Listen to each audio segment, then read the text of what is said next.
सन 1860च्या सुमारास महाराष्ट्रात भयंकर दुष्काळ पडला.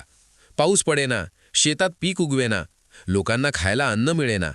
भुकेने अनेक माणसे आणि जनावरे मरू लागली. हाहाकार माजला. अक्कलकोटमध्ये पण परिस्थिती भयानक होती.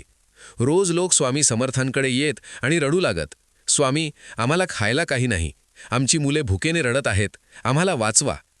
स्वामींना हे सर्व पाहून खूप दुःख झाले.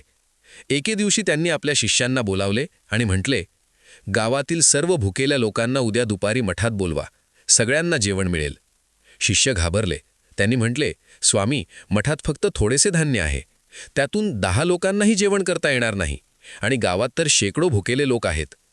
स्वामींनी शांतपणे म्हटले, तुम्ही फक्त माझी आज्ञा पाळा, बाकी सर्व मी पाहतो.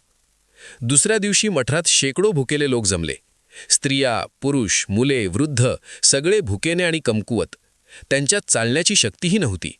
स्वामींनी आपल्या शिष्यांना म्हटले, जाऊन घरातले जे धान्य आहे ते आणा, त्याचे भात शिजवा. शिष्यांनी मठातील भांडारात जाऊन पाहिले तर तिथे फक्त एक लहानसे भांडे तांदूळ होते. त्यातून जास्तीत जास्त 5-10 लोकांना भात करता येईल.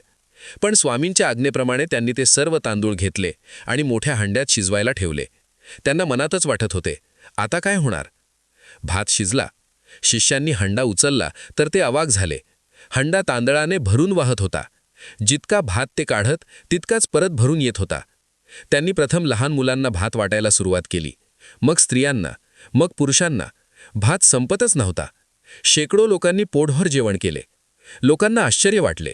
सगळ्यांनी जय स्वामी समर्थचा जयघोष केला. भुकेल्या कमकुवत लोकांना नवी शक्ती मिळाली. त्या दिवसापासून दुष्काळ संपेपर्यंत स्वामींनी रोज हीच कृपा केली. त्यांच्या मठात रोज शेकडो लोकांना अन्न मिळत होते. कधीही अन्न कमी पडले नाही. एका भक्ताने स्वामींना विचारले, स्वामी, हा कसा चमत्कार? इतके कमी धान्यातून इतक्या लोकांना जेवण कसे मिळते? स्वामींनी उत्तर दिले, हा माझा चमत्कार नाही. जेव्हा तुमचे मन निर्मळ असते आणि तुम्ही खऱ्या मनाने दुसऱ्यांना मदत करण्याचा विचार करता, तेव्हा देव स्वतः तुमची मदत करतो. थोड्यातलं थोडं पण जर प्रेमाने वाटलं तर ते पुरेसं होतं.